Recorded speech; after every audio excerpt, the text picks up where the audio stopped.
He emptied out every last coin he had, hoping it would be enough for the cheapest meal on the menu, but even after dumping out every single coin, he was still 9 pence short. Swallowing what little pride he had left, he offered to sing a song in exchange. The shop owner just glanced at him and without a word, dumped the food straight into the sink. He'd rather throw it away than let this man keep 9 pence worth of dignity. Thanks, mate. That's great. Don't come back. Okay. Don't want you here. Go on. All right. Okay, I'm going.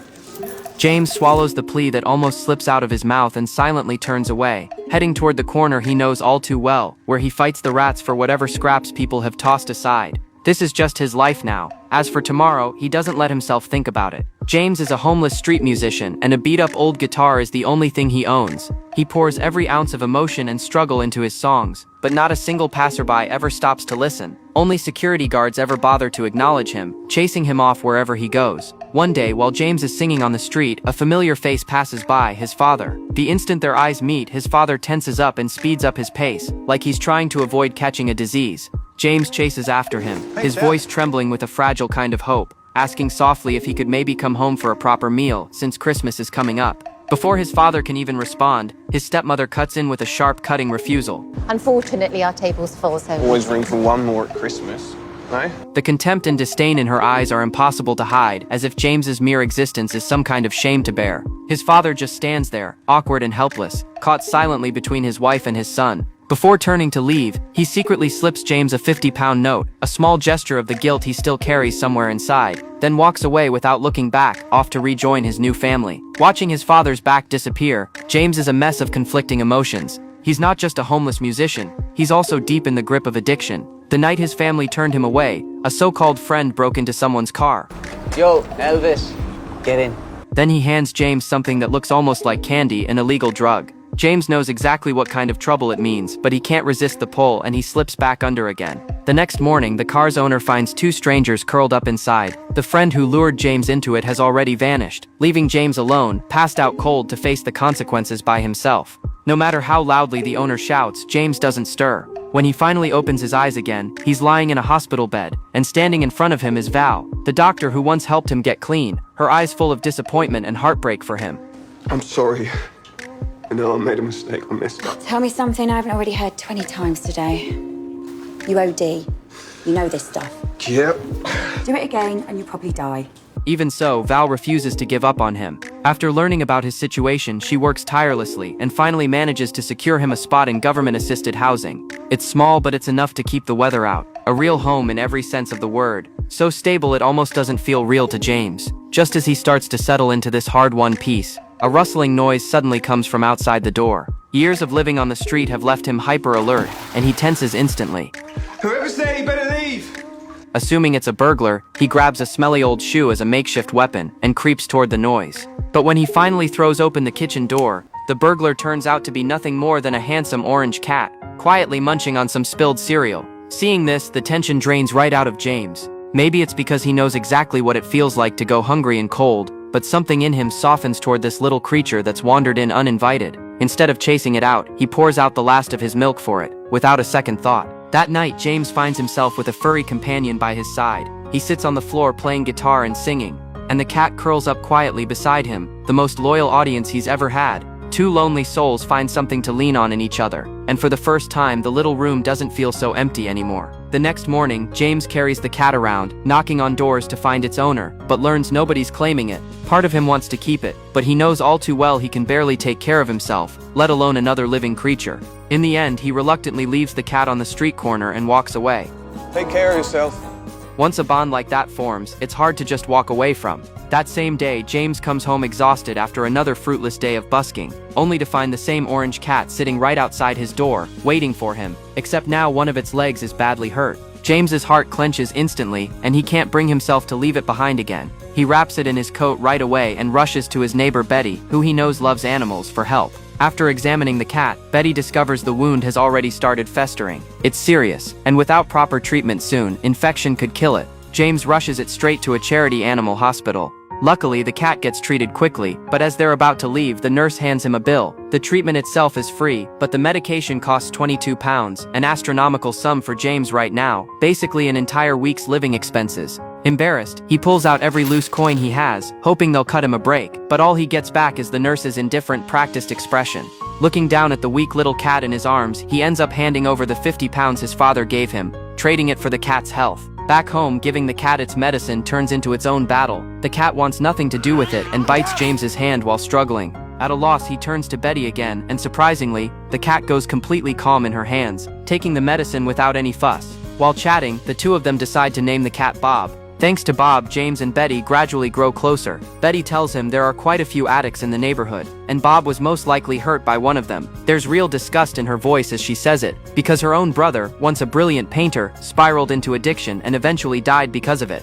When Betty asks about James's own situation, he hesitates, not wanting to be looked down on for being an addict himself, so he lies and says he's just an unsigned freelance musician. He has no idea this small, well-meaning lie will come back to complicate things between them later, and he definitely doesn't expect that this little cat, Bob, is about to completely rewrite the course of his life.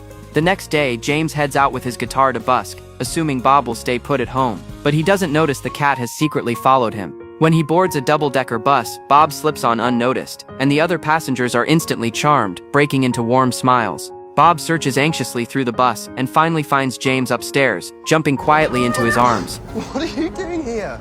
Surprised and delighted all at once, James settles Bob securely on his shoulder, and just like that, a one-of-a-kind duo is born.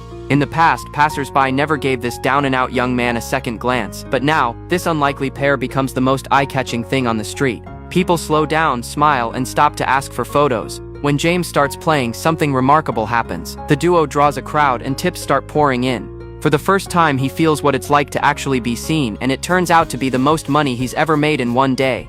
After the show, looking at the guitar case overflowing with cash, James excitedly praises Bob for being magic, and on the bus ride home, he lets Bob pick out his favorite canned food with the money they earned. From that day on, James and Bob become the most beloved duo on the street, adored by everyone who passes by, and slowly James's rough life starts turning around. Even better, Betty starts stopping by more often, talking about cats, about music, and without either of them quite noticing, something warm starts growing between them. But life is never short on surprises. Just as James starts to believe this newfound stability might actually last, his past comes knocking once again. Off the streets and all? What are you doing here? I just thought I'd follow a friendly face. I thought maybe I could crash with you for a bit, you know?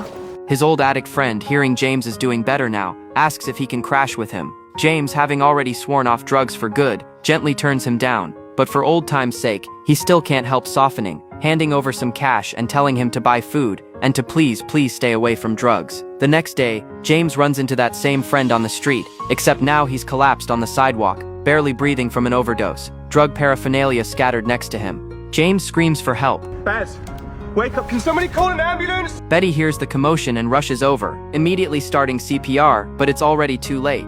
By the time the ambulance arrives, his friend's heart has already stopped. Watching a life slip away right in front of them leaves both of them shattered, and it reopens an old wound for Betty. She tells James that her own brother died from drug use too, which is exactly why she despises addicts so much. Between his friend's death and Betty's own history, James finally makes up his mind, once and for all, to get clean. But he still can't bring himself to tell Betty the truth, that he was once one of them too. Christmas arrives soon after, and James, gifts carefully wrapped and Bob by his side, heads to his father's house, hoping to finally feel that warmth of family again. But the moment he arrives, he sees his father happily surrounded by his two other kids through the window. He still knocks anyway. But the second the door opens, the smile on his father's face instantly freezes. Happy New Year.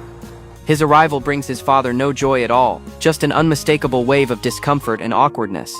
Once inside, he's met, once again, with his half-sister's cold, dismissive attitude. And Mummy doesn't like you. Mummy says you're a junkie. Their sharp little words, childish as they are, cut into James like knives. His father doesn't scold the kids for it. Instead, he quietly urges James to leave as soon as possible. The commotion startles Bob, who leaps out of James's arms and sends the whole room into chaos. He knocks over a vase, then crashes into the carefully decorated Christmas tree. In the end, with his stepmother screaming at him, James has no choice but to gather Bob and leave, humiliated from a home that should have been his but no longer has any room for him. Trouble doesn't come alone, and more hardship follows close behind. One day, while James is busking as usual, a man walks by with a dog and lets it urinate on James's belongings, mocking him cruelly the whole time. A crowd gathers, unable to stand by, and things quickly spiral into chaos. Hey, it's him, it's not James is taken to the police station. Security footage clears him of any wrongdoing, but because of his history with drugs, the police ban him from busking on the streets for 6 months. With his only source of income gone, James's life falls apart all over again. Under the crushing pressure, he stops taking his medication, and once the cravings return, he panics and rushes to the pharmacy to buy drugs, only to run straight into Betty on the way. When she learns he's been hiding his history as an addict this whole time, she's furious, and no matter how James tries to explain, she refuses to forgive him. Just like that, their relationship is over. Hit hard by both the collapse of his career and his relationship, James spirals again. At the supermarket, he's down to his last few coins, the money he'd saved slipping away fast. He knows he can go hungry if he has to, but his cat can't. For Bob's sake, he pulls himself together and finds a job selling street magazines, a charity publication designed to help homeless people get back on their feet. To his surprise, Bob's good luck charm effect kicks in again. Whenever the cat perches obediently on his shoulder, business booms. The little orange cat's charm works like a magnet, drawing people in. Even those with no interest in the magazine are happy to spend a few pounds just to get close to him. Before long, James's life is back on track, and he even becomes something of a local celebrity on the streets of London, catching the attention of journalists. Do you mind if I did a story on you and the cat? You taking the mic? They take photos of the man and his cat, planning to write a heartwarming feature about a homeless man and a stray cat saving each other. One day, while James is out selling magazines, he runs into a mother and her young son. The boy takes one look at Bob and instantly falls in love, begging his mother to buy the cat for him. Well, actually, what I mean is I'd be willing to take him. Well, to buy him.